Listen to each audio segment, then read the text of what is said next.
ఇక దేశవ్యాప్తంగా ఉత్కంఠ రేకెత్తించిన సైఫ్ అలీ ఖాన్ పై దాడి కేసులో నిందితుడు పట్టివేత ఒక క్రైమ్ కథా చిత్రానికి ఏమాత్రం తీసిపోదు. అనేక అండర్ వరల్డ్ డాన్ల ఘటనలకు సినిమాలకు వేదికైన ముంబైలో ఈ కేసును కూడా పోలీసులు అదే విధంగా ఛేదించారు. నిందితుడు గత నేర చరిత్ర తెలియకపోవడంతో సైఫ్ అలీ ఖాన్ అపార్ట్మెంట్ లోని సీసీ కెమెరాకు చిక్కిన దృశ్యాలే ఆధారమయ్యాయి. అందులోని ఇమేజ్ ను పట్టుకుని దర్యాప్తును ముందుకు తీసుకెళ్లేందుకు చాలా శ్రమించారు ముంబై క్రైమ్ పోలీసులు. ఈ నెల 16 అర్ధరాత్రి సైఫ్ అలీ ఖాన్ పై దాడి జరిగితే అదే రోజు నుంచి సీసీ ఫుటేజ్లను పరిశీలిస్తే లాభం లేదనుకున్న పోలీసులు జనవరి 1 నుంచి జల్లెడ పట్టడం మొదలుపెట్టారు. ఫేస్ రికగ్నిషన్ టెక్నాలజీని ఆధారంగా చేసుకుని ముంబైలోని సీసీ ఫుటేజ్ల దృశ్యాలను వడపోశారు. ఆ విధంగా పోలీసులకు కీలక లీడ్ లభించింది. ఆ లీడే థానేలో సైఫ్ అలీ ఖాన్ పై దాడి చేసిన మహమ్మద్ షరీఫుల్లా ఇస్లాం షహజాదా అరెస్టుకు దారితీస్తుంది. షహజాదా భారతీయుడు కాదు, బంగ్లాదేశ్ నుంచి అక్రమంగా వచ్చిన వ్యక్తి. ఈ కేసులో దాడి ఎలా ఉన్నా బంగ్లాదేశ్ నుంచి వచ్చిన షహజాదాకు ఎవరెవరు సహకరించారన్నది మరో ప్రశ్న.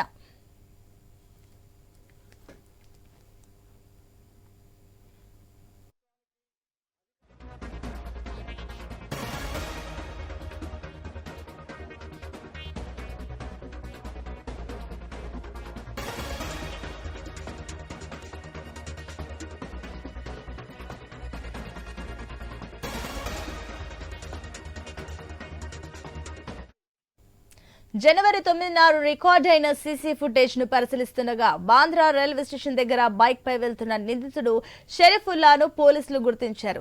ఇదే ఈ కేసును మలుపు తిప్పడానికి కారణమైంది. షరీఫుల్లా ప్రయాణించిన బైక్ నంబర్ ను బైకర్ ను పోలీసులు పట్టుకున్నారు.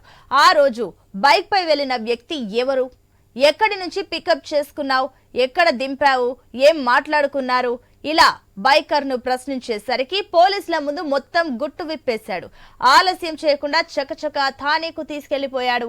అక్కడ లేబర్ క్యాంప్ లో ఉన్న షరీఫుల్లాను పట్టించాడు. ఇక్కడ మరో ఆసక్తికర అంశం ఏంటంటే జనవరి 1 బాంద్రా రైల్వే స్టేషన్ దగ్గరలోని సీసీ ఫుటేజ్ లోను షరీఫుల్లా కదలికలను గమనించారు పోలీసులు. జనవరి 9న ఉదయం ఆంథేరియాలోనూ సీసీ కెమెరాలకు చిక్కారు. అదే రోజు మధ్యాహ్నం తర్వాత బైక్ పై వెళ్తూ దొరకడమే ఈ కేసులో కీలకం.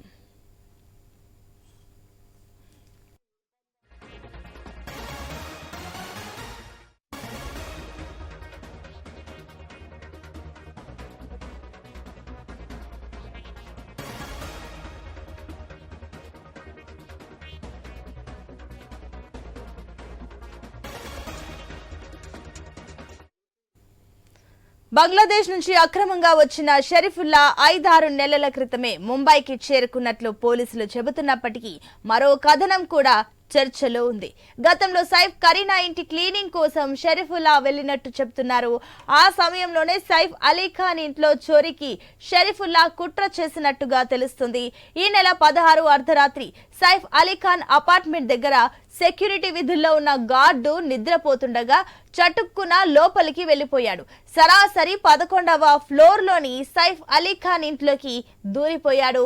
బాత్రూమ్ లో దాక్కున్నాడు. సైఫ్ చిన్న కుమారుణ్ణి బందీగా చేసుకొని కొన్ని కోటి రూపాయలు వసూలు చేయాలన్నది షరీఫుల్లా ప్లాన్ గా పోలీసుల వాదన. అయితే ఇందులో కుట్ర కోణం కూడా ఉండొచ్చన్నది మరికొందరి అభిప్రాయం.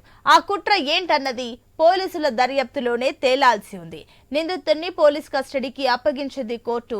5 రోజులు ప్రశ్నించేందుకు అనుమతి ఇవ్వడంతో కేసును కొలిక్కి తెచ్చే పనిలో పడ్డారు అధికారులు.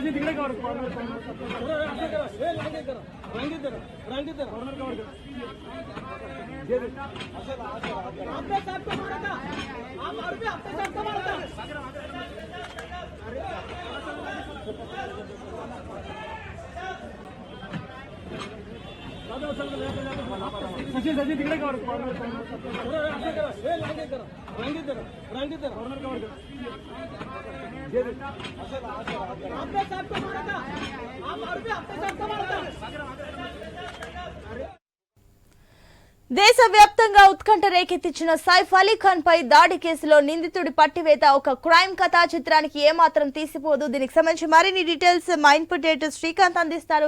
శ్రీకాంత్, మనకు క్లియర్ గా కనిపిస్తుంది అసలు ఈ కేసుకు సంబంధించి నిందితుడిని పోలీసులు ఏ రకంగా ఫేస్ చేశారో మనకు క్లియర్ గా కనిపిస్తుంది. ఏంటి దీనికి సంబంధించిన డీటెయిల్స్, అసలు వారు ఏ రకంగా ముందుకెళ్లారు, దీనికి సంబంధించిన డీటెయిల్స్ ఏంటి?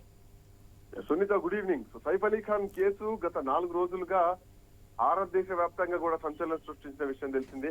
దీని వెనకాల అండర్ వరల్డ్ డాన్స్ ఎవరైనా ఉన్నారా, లేదంటే ఏమైనా కుట్రపూరితంగా మర్డర్ అటెంప్ట్ ప్లాన్ చేస్తారా, ఇవన్నీ కూడా చాలా అంశాలు చర్చలోకి రావడం జరిగింది. బట్ వీటన్నిటి తర్వాత కొంత ముగింపు మాత్రం పలికారు పోలీసులు. బట్ ఇట్లాంటి నేపథ్యంలో పోలీసులు పట్టుకున్నటువంటి విధానాన్ని ఒకసారి ఇక్కడ మనం ఖచ్చితంగా డిస్కస్ చేయాల్సినటువంటి అవసరం ఉంది.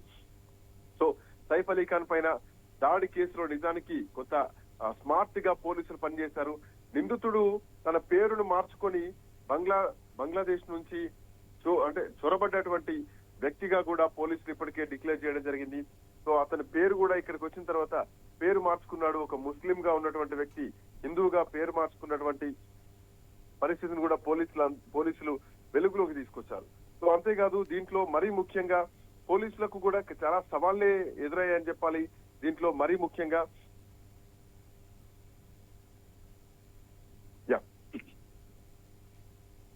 సో ఏదైతే అంటే ఈ అబ్బాయి పేరు కూడా, నిందితుడి పేరు కూడా ఒక దాస్ గా పేరును పెట్టుకోవడం జరిగింది. సో దాంట్లో అట పేరు మార్చుకునే కంటే ముందు కూడా ఈ నిందితుడి అసలు పేరు మహమ్మద్ షరీఫుల్లా ఇస్లాం షేజాదాగా ఆయన పేరుంది. సో ఆయన పేరును కూడా పోలీసులు ట్రేస్ చేయడం జరిగింది.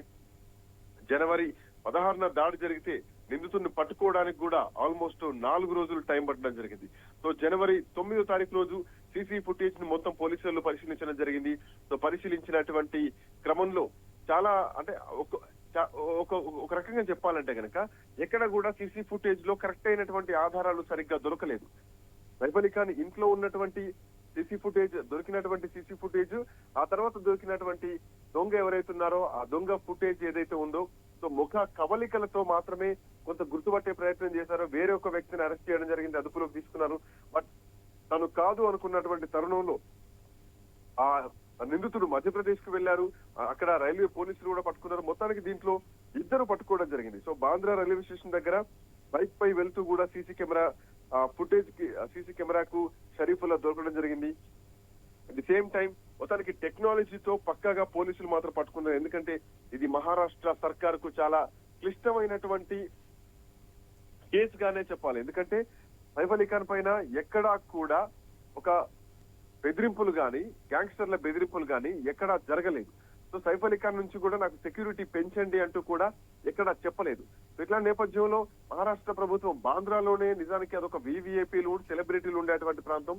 అక్కడ సెక్యూరిటీ పైన కూడా చాలా క్వశ్చన్ మార్క్స్ వచ్చాయి. ఈ మధ్య కాలంలోనే బాబా సిద్దికి మర్డర్ కూడా అక్కడే జరిగింది. అటు సల్మాన్ ఖాన్ కూడా బుల్లెట్ ప్రూఫ్ ఇంట్లో ఉంటున్నారు, సల్మాన్ ఖాన్ కి భద్రత కూడా ఇస్తున్నారు. ఇంకోవైపు షారుఖ్ ఖాన్ ఇంట్లో కూడా గతంలో దొంగతనం జరిగింది.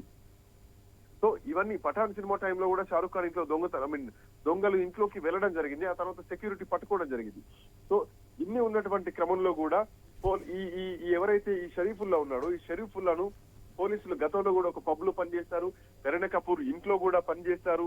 సో ఆ ఉద్దేశంతో ఆ ఆనవాళ్లతో మాత్రమే లోపలికి ఎంటర్ అయ్యారు అన్నది కూడా కొన్ని వాదనలు బలంగా బయటకు వచ్చాయి. సో ఏదేమైనా కానీ ఇక్కడ ఇంకొక పాయింట్ ఏంటంటే, ఈ కేసు ఛేదనలో మరీ ముఖ్యంగా పోలీసులకు బైకర్ ఒకరు మాత్రం సహాయపడ్డారని చెప్పాలి. సో ఆ దొంగ ఎవరైతే నిందితున్నారో ఒక బైక్ ని లిఫ్ట్ అడుక్కొని ఆ లిఫ్ట్ ద్వారా వెళ్ళడం జరిగింది. సో దీంట్లో భాగంగా ఆ బాంద్రా రైల్వే స్టేషన్ కి వెళ్లేటువంటి క్రమంలో ఒక బైక్ పై ఎక్కడం జరిగింది. ఆ బైకర్ నెంబర్ ప్లేట్ ఆధారంగా బైకర్ ను పట్టుకొని పోలీసులు ప్రశ్నించారు. థానాలో షరీఫుల్లా ఉన్నట్లు కూడా పోలీసులకు ఆ బైకర్ సమాధానం ఇచ్చారు. సో ఫేస్ రికగ్నిషన్ టెక్నాలజీ ద్వారా పోలీసులు అయితే నిందితుడిని ఆచూకీని గుర్తించడం జరిగింది. జనవరి 1 నుంచి ఉన్నటువంటి సీసీ ఫుటేజ్ మొత్తాన్ని కూడా పోలీసులు జల్లెడబట్టారు. సో జనవరి 1న బాంద్రా రైల్వే స్టేషన్ దగ్గర షరీఫుల్లాను సీసీ ఫుటేజ్ లో గుర్తించారు. ఆ తర్వాత జనవరి 9 రోజు ఉదయం కూడా అంతేరిలో షరీఫుల్లా కదలికలు అట్లాగే కనిపించాయి. అదే రోజు మధ్యాహ్నం 12 తర్వాత కూడా బైక్ పైన ప్రయాణం చేశారు. బైకర్ సహాయంతో షరీఫుల్లా థానేలో అరెస్ట్ చేయడం జరిగింది. అయితే దీంట్లో మరి ముఖ్యంగా పోలీసులు తేల్చినటువంటి అంశం ఏంటంటే, బంగ్లాదేశ్ నుంచి అక్రమంగా భారత్ లోకి ఆ నిందితుడు వచ్చాడు, అతని దగ్గర ఎట్లాంటి ఆధారాలు కూడా లేవు. పేరు మార్చుకొని మోహన్ దాస్ గా పేరు మార్చుకొని ఇక్కడ తిరుగుతున్నారు అన్నది ప్రధానంగా పోలీసులు తేల్చినటువంటి అంశం. ఈ మధ్య కాలంలోనే 6 నెలల కిందే ముంబైకి వచ్చినట్టుగా కూడా పోలీసులు చెప్పడం జరిగింది. కానీ గతంలోనే సైఫ్ అండ్ కరీనా ఇంట్లో క్లీనింగ్ కి ఈ నిందితుడు వెళ్ళినట్టుగా కూడా కొంత అనుమానాలు కనిపిస్తున్నాయి. సో ఆ ఇంటి విషయాలు, ఇంటి వాతావరణం పూర్తిగా ఆ నిందితుడికి తెలుసు, దొంగకు తెలుసు కాబట్టి సో షరీఫుల్లా కుట్రపూరితంగానే ఇంట్లోకి వెళ్లారు. ఈయనను కేవలం దొంగగా మాత్రమే ఇప్పటివరకు మహారాష్ట్ర సర్కార్ చూసింది. సైఫ్ అలీ ఖాన్ నిద్రిస్తున్నటువంటి టైంలోనే అపార్ట్మెంట్ లోకి చొరబడ్డారు. సో ₹1 డిమాండ్ చేస్తారు అన్నటువంటి వాదన కూడా వినిపించింది. సో 16వ తారీఖు రోజు సైఫ్ పైన దాడి చేసిన తర్వాత ఆ దగ్గరలో ఉన్నటువంటి పార్క్ లోనే ఉన్నాడు ఆ దొంగ, ఎక్కడికి కూడా పారిపోలేదు. సో ఆల్మోస్ట్ ఆ పార్క్ లోనే 4 గంటల పాటు కూడా అక్కడే ఉన్నాడు. సో తెల్లవారిన తర్వాత షాప్ కి వెళ్లి తన వేషధారణ మార్చుకున్నాడు, కొత్త బట్టలు కొనుక్కున్నాడు. సో ఇవన్నీ కూడా దర్యాప్తులో చాలా కీలకమైనటువంటి అంశాలన్నీ వెలుగులోకి వస్తున్నాయి. అక్కడి నుంచి ట్రైన్ ఎక్కి పరారయ్యారన్నటువంటి వాదనలు కూడా బలంగా వినిపించాయి. ఎస్ శ్రీకాంత్, మీరు చెప్తున్న అంశాలన్నీ కూడా ఒక రకంగా క్లియర్ అయినప్పటికీ అండ్ ఇంకొకటి మనకి ఇక్కడ క్లియర్ గా తెలుస్తుంది, బిఫోర్ ఈ ఏదైతే దుండగుడు సైఫ్ అలీ ఖాన్ ని దాడి చేసే ముందు రెక్కి నిర్వహించినట్లు తెలుస్తుంది. పూర్తిగా ఆ ప్లేస్ అంతా కూడా జల్లెడ పట్టినట్లు తెలుస్తుంది. దీన్ని ఒక రకంగా ఇది ఒక ముందుగానే ప్రీ ప్లాన్ అని అనుకోవచ్చా? ఖచ్చితంగా. అంటే ఇక్కడ పాయింట్ ఏంటంటే సైఫ్ అలీ ఖాన్ ఇంటి పైన అటాక్ వెళ్తున్నాడు ఖచ్చితంగా. అంటే ఒక పెద్ద ధనవంతుడి కుటుంబం, అఫ్ కోర్స్ 4-5 నెలల కింద భారతదేశంలోకి ఎంటర్ అయ్యాడు, బాంబేలోకి ఎంటర్ అయ్యాడు అంటే కనుక ఖచ్చితంగా సైఫ్ అలీ ఖాన్ ఒక ధనవంతుడు అనేది తెలుసు కావచ్చు, బహుశా పెద్ద సెలబ్రిటీ హీరో అని మాత్రం ఖచ్చితంగా తెలిసి ఉండకపోవచ్చు. సో ఆ ఉద్దేశంతో సైఫ్ అలీ ఖాన్ పైన కత్తితో దాడి చేయడానికి ముందుకు వెళ్ళాడేమో అన్నది కూడా ఇక్కడ జనరల్ గా మనం ఆలోచిస్తే దొరుకుతున్నటువంటి అంశం. సో దీంట్లో భాగంగా అందులో ఇదివరకు పనిచేసిన అనుభవం ఉంది. అట్ ది సేమ్ టైం అక్కడ బాంబేలో నియర్ బై పబ్ లో కూడా ఈ నిందితుడు పనిచేసినటువంటి దాఖలాలు కూడా ఉన్నాయి. సో ఇవన్నీ కూడా పోలీసులు బయటికి చెప్పడం జరిగింది. సో బంగ్లాదేశ్ తో సంబంధాలు కూడా నిందితుడికి ఉండొచ్చు అని కూడా పోలీసులు చెప్తున్నారు. ఆల్మోస్ట్ ఈ నెల 16న తెల్లవారుజామున 2 గంటలకు సైఫ్ అలీ ఖాన్ పైన తన ఇంట్లోనే దాడి జరిగింది కాబట్టి ఖచ్చితంగా ఈ అంశంలో మహమూదుల్లా షరీఫ్, ఇస్లాం, షాజాద్ గా పోలీసులు మాత్రం ఆయన పేరును కన్ఫర్మ్ చేయడం జరిగింది. అతని దగ్గర భారత్ కు చెందినటువంటి గుర్తింపు పత్రాలు ఏమీ లేవు. సో ఇదే అంశాన్ని కూడా దీక్షిత్ డీసీపీ గెదెన్ చెప్పడం జరిగింది. బంగ్లాదేశ్ నుంచి భారత్ లోకి అక్రమంగా ప్రవేశించినటువంటి తర్వాత ఆయన విజయ్ దాస్ గా, ఇందాక మనం మోహన్ దాస్ అనుకున్న బట్ అది విజయ్ దాస్ గా పేరు మార్చుకున్నాడు. సో ఇక్కడ హిందువుల ప్రభావం ఎక్కువగా ఉంటుంది కాబట్టి సో గుర్తు తెలియకుండా ఉండాలని విజయ్ దాస్ గా ఆయన పేరు మార్చుకున్నాడు. సో 5-6 నెలల కిందనే ముంబైకి వచ్చినట్టు కూడా చెప్పడం జరిగింది. సో మొదట్లో ఒక హౌస్ కీపింగ్ ఏజెన్సీలో పనిచేస్తున్నట్టుగా పోలీసులు చెప్తున్నారు. ఆ తర్వాత ఒక పబ్ లో కూడా పనిచేసినట్టుగా చెప్తున్నారు. సో ఇవన్నీ కేసు స్టడీ చేసిన తర్వాత, నిందితుని దగ్గర నుంచి వివరాలు సేకరించిన తర్వాత ఓవరాల్ గా ఈ అంశాలన్నీ కూడా పోలీసులు బయటపెట్టడం జరిగింది. సో ఏదేమైనా కానీ 2 గంటల అంటే శనివారం అర్ధరాత్రి 2:50 కంటే ఈ రోజు తెల్లవారుజామున థానేలోని హీరానంది ప్రాంతంలో పోలీసులు అరెస్ట్ చేశారు. మెట్రో వర్క్ జరుగుతున్నటువంటి ప్రాంతంలో ఆ వెనకాల కార్మికులతో కలిసి నివాసం ఉంటున్నారు. సో బంగ్లాదేశ్ నుంచి భారతదేశానికి రావడానికి చాలా సార్లు తన పేరు మార్చుకున్నాడు అంటూ కూడా పోలీసులు అనుమానిస్తున్నారు. Sunitha. Right Srikanth, thank you.